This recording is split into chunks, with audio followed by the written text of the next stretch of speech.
Hello, hello! Magandang araw! Araw nga ngayon ng linggo, kaya gumising kami ni Simon para magsimba sa simbahan ng Taal. Tagal-tagal na din kasi kami hindi nakasimba doon. Ngayon nga din, ika 40 days ng pagkamatay ng mama ko, kaya pagdasal na lang din po namin, tapos ayun, pinagpamisahan ko na din. Yun, so dito nga kami sumakay sa badya para hindi masyadong mahirap o hindi masyadong mababa. Paangat kasi yung daan papuntang Taal, kaya mahirap talaga pag tricycle. Ito nga si Simon, biniro namin. Sabi ko sa kanya, namimili siya ng pupuntahan kung saan maraming laruan. Sabi ko kasi sa Lemery lang kami sisimba. Sabi niya sa Taal kasi marami daw laruan. Hello, hello! Welcome to Taal Church! Ayun, so nandito na nga tayo guys sa Taal. Tingnan nyo, napakadaming tao, lalo na sa loob ng simbahan. Dating nga namin dito, patapos na yung first mass. Kaya ayun, nag-aantay kami ng second mass, 9:30. Ang wala pa si Father, nandito muna kami ni Simon. Pinicturan ko muna siya dyan. Siyempre, kasama tayo. Tayo pa ba?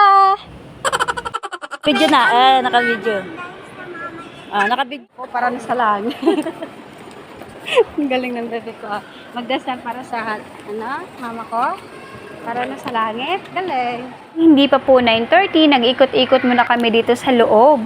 Medyo malawak nga yung simbahan na to, kaya marami kang mapupuntahan. Yun, so pwede ka nga din dito magsindi ng kandila sa loob.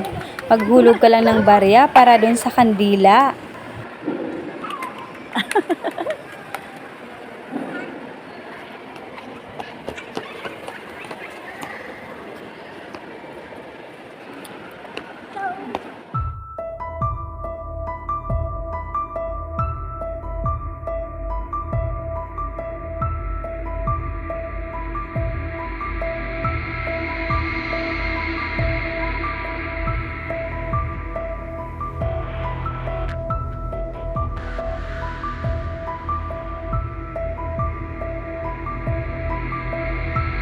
And sobrang laki at lawak nga ng simbahan na to guys. Ito yung pinakamalaking simbahan dito sa Lemery, Batangas.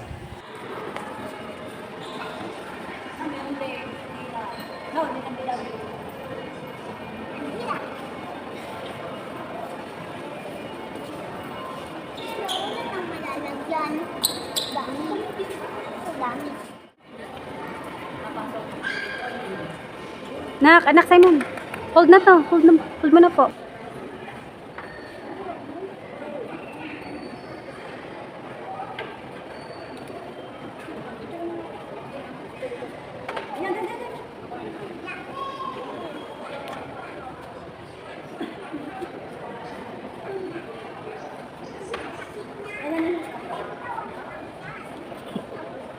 Natawa na.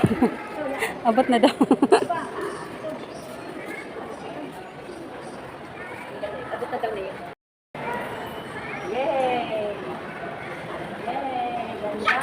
So perfect na perfect ngayong dating namin dito.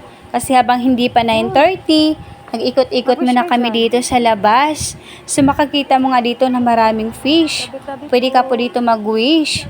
Ang kailangan mo lang, magtapon ka ng coins.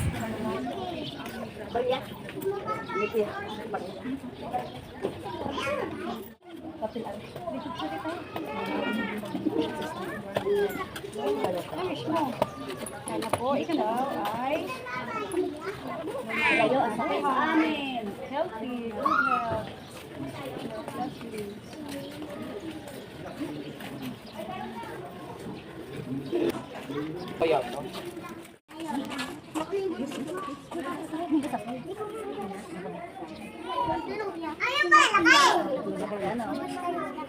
Yan, so medyo malayo-layo pa nga yung 9:30, kaya dito muna kami tumambay.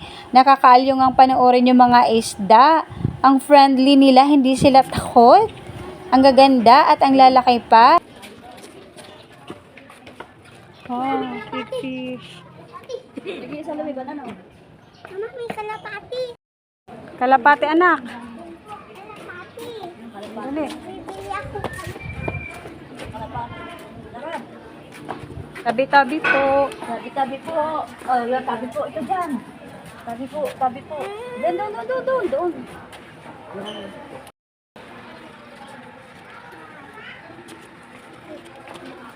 Dahil makalipad ka, makalipad. Yun, so malapit na nga po mag 9:30, kaya nagpapasukan na kami dito sa loob. Ano yung misa? Pare. Yung magkasabi ang pare sa unahan. Nasa unahan ang pare. Oo. Magsasalita.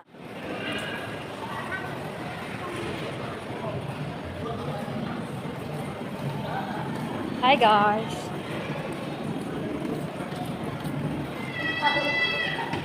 Ang cheese, nakakaramdam pa rin ang tatay sa ko pumunta na ulaya.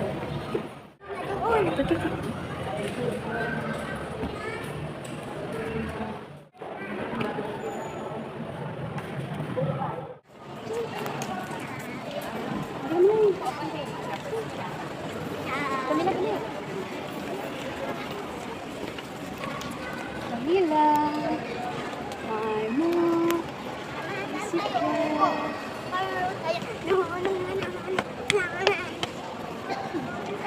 doon po tayo sa unahan, Tita Miss.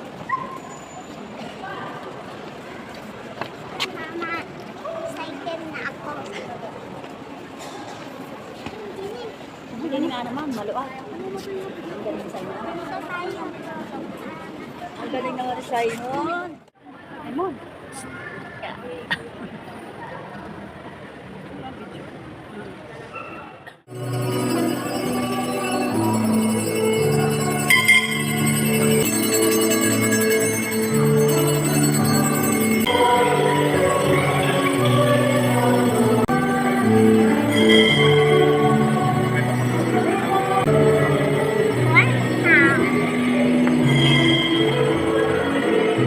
Ang pare nakasandit.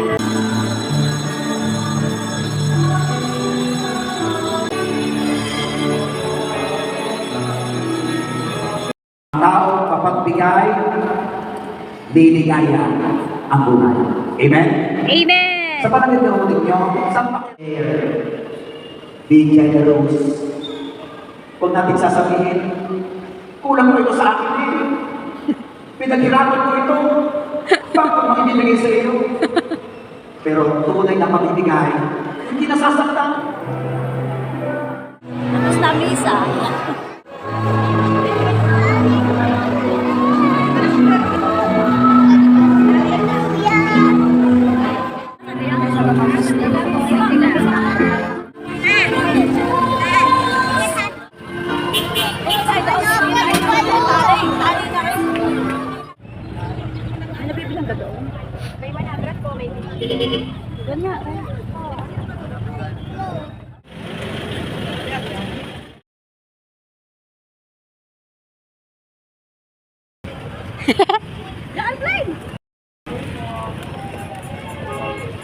Patrol!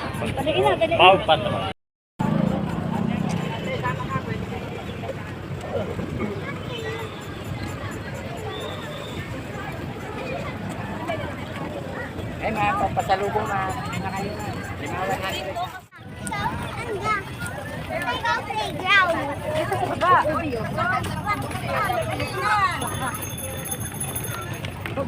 Galing naman. Ang galing. Pumunta dito, ito lang ang pinag... Sino pa kate? Lamboy. Scrambo. Oo, mapa. Here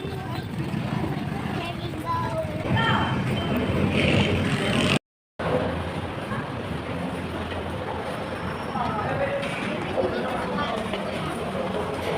Yun, so mag-11 na nga po, kaya dumiretso na kami dito sa Mang Inasal. Dito na po kami kakain kasi gusto daw po ni Simon ay chicken inasal. Mamaya ko muna. Lemon! Mamaya ko muna pag-aalis na.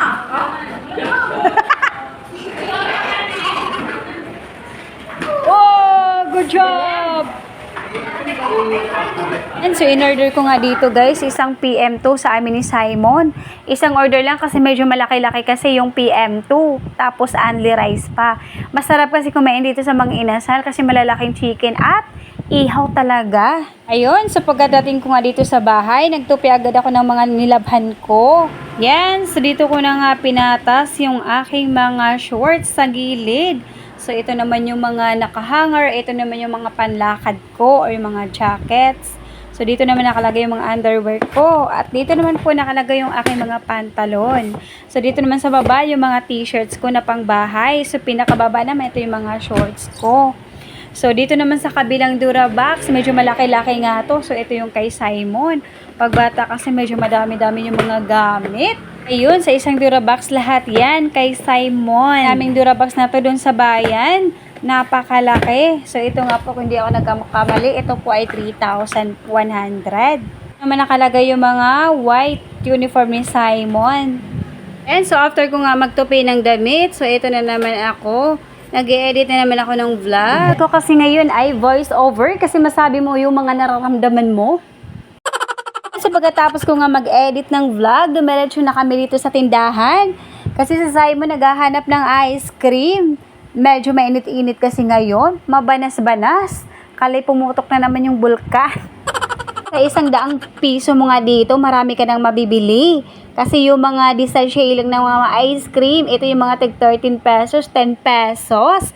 Kaya marami ka talaga mabibili dito sa worth of 100 pesos. Yan, so ito nga yung mga flavor na gusto ni Simon. Mahilig siya sa watermelon at chocolates. Ayun, kinikilo pa. Kulo talaga. So dito ko na po tatapos ang ating vlog. Maraming salamat po sa nanonood. Bye!